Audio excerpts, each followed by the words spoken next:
এক মহিলা জাহান্নামে যাওয়ার আগে চারজনকে জাহান্নামে নিয়ে যাবে। প্রথম সে বলবে, আমাকে একা কেন, আমার বাবাকে আমার সাথে দেওয়া হোক। কারণ আমি যে অন্যায় আচরণ করেছি, আমার বাবা এটা নিয়ে কোনো টেনশন করতেন না। আমার হাতে টাকা দিয়ে দিতেন, বলতেন যা খুশি তা করো, যে ছেলের সাথে মনে চায় ওই ছেলের সাথে গিয়ে আড্ডাবাজি করো। আমি যে বাহিরে ঘোরাফেরা করতাম, আমি যে বয়ফ্রেন্ড নিয়ে ঘুরতাম, এগুলি তো আমার বাবা জানতো, উনি তো আমাকে কোনোদিন বাধা দেয় নাই। সুতরাং আজকে আমি একা যাবো কেন, আমার সাথে আমার বাবাকেও দেওয়া হোক। তখন বাবাকেও দেওয়া হবে। বলে না, এখনো হয় নাই, শুধু বাবাকে নয়, আমার সাথে আমার ভাইকেও দেওয়া হোক। কারণ যে ভাই রাস্তার মধ্যে দাঁড়িয়ে থাকতো আর মেয়ে মানুষ দেখলে রাস্তার মধ্যে উত্তপ্ত করত, তার চরিত্রের মধ্যেই তো নষ্টামি। সে আমার চরিত্র কিভাবে ঠিক করবে? সে মানুষের বোনকে ত্যক্ত করত, বিরক্ত করত, আর মনে করত আমি তো মানুষের বোনকে, মানুষের মেয়েকে বিরক্ত করি, আমার বোন বুঝি বাড়ির মধ্যে নিরাপদে থাকবে। সে এই চিন্তা করত, সে আমার দিকে কোনো খেয়াল করতো না। সুতরাং আজকে আমাকে একা কেন, আমার ভাইকেও আমার সাথে দিয়ে দেন। তখন বাবাকেও দেওয়া হবে, ভাইকেও কি দেওয়া হবে। এখন বাবা আর ভাই হলো। এরপরে ওই মহিলা বলবে, না আল্লাহ এখনো হয় নাই, আমার সাথে আমার স্বামীকেও দেওয়া হোক। স্বামীকে কেন? কারণ আমার স্বামী এমন চরিত্রের মানুষ ছিল, সে আমার ইজ্জত আব্রু কি হেফাজত করবে। আমি তো তার জিম্মায় ছিলাম, সে তো আমার ইজ্জত আব্রু হেফাজত করবে। কিন্তু সে দলে দলে তার বন্ধুদেরকে আমার বাড়িতে দাওয়াত করত, আর আমাকে বলতো বেশি বেশি করে রান্নাবাড়ি করো। আমি যখন রান্নাবাড়ি করতাম আমাকে বলতো যাও এখন আপ্যায়ন করো। আমি যখন তাদের সামনে যাইতাম তখন আমার স্বামী তার বন্ধুদেরকে বলতো, কি ব্যাপার, বাবিটা দেখতে কেমন? আমার স্বামী তো আমাকে বেহুরমতি করেছে, তো আমি কেন একা জাহান্নামে যাব? আমার স্বামীকেও আমি নিয়ে যাব। তখন আল্লাহ বলবে, স্বামীকেও দাও। এখন বাবাও গেল, ভাইও গেল, স্বামীও গেল।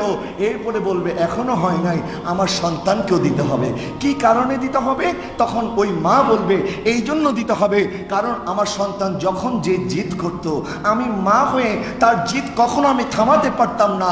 আমি মা হয়ে সে যা বলতো আমি তাই শুনতাম। সে যখন চকলেট খাইতে চাইতো, আমার কাছে যখন টাকা থাকতো না, পয়সা থাকতো না, সে যখন আইসক্রিম খাইতে চাইতো, আমার কাছে কোনো টাকা পয়সা থাকতো না, তখন আমি মানুষের বাড়িতে বাড়িতে গিয়ে কাজ করতাম, মানুষের থালা বাসন ধুইতাম। কিন্তু এই সন্তান এত জিদ করেছে, কোনোদিন এই কথা আমাকে বলে নাই, মা 5 ওয়াক্ত নামাজ তো আল্লাহর কাছে পড়ে জবাবদিহি করতে হবে, মা তোমার হাতে আমি ভাত খাবো না তুমি যদি নামাজ তরক করো।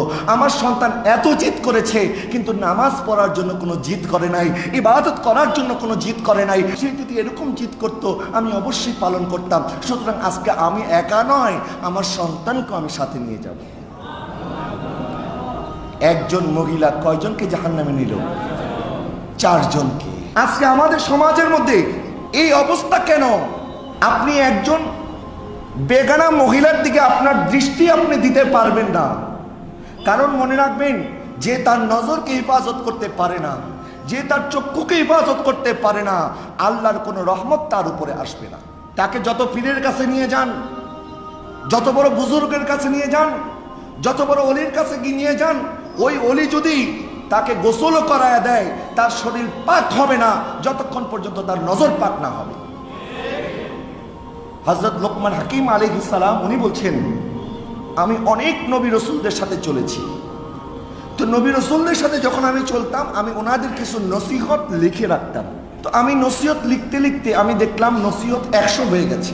100 নসিহত থেকে আমি 8টা নসিহত আলাদা করলাম, যে 8টা নসিহত এই 100-র মধ্যে সর্বশ্রেষ্ঠ, এবং ওই 8টা থেকে আমি একটাকে সর্বশ্রেষ্ঠ এবং 1 নম্বরের মধ্যে নিয়ে আসলাম। ওই নসিহতটা হচ্ছে, যখন তুমি কারো বাসায় যাবে তখন তোমার দৃষ্টিটা যেন সংযত থাকে, তোমার দৃষ্টিটা যেন নিচে থাকে। ওই ঘরের মধ্যে যে মহিলারা আছে তাদের দিকে খবরদার একবারের জন্য যেন তোমার দৃষ্টি না যায়।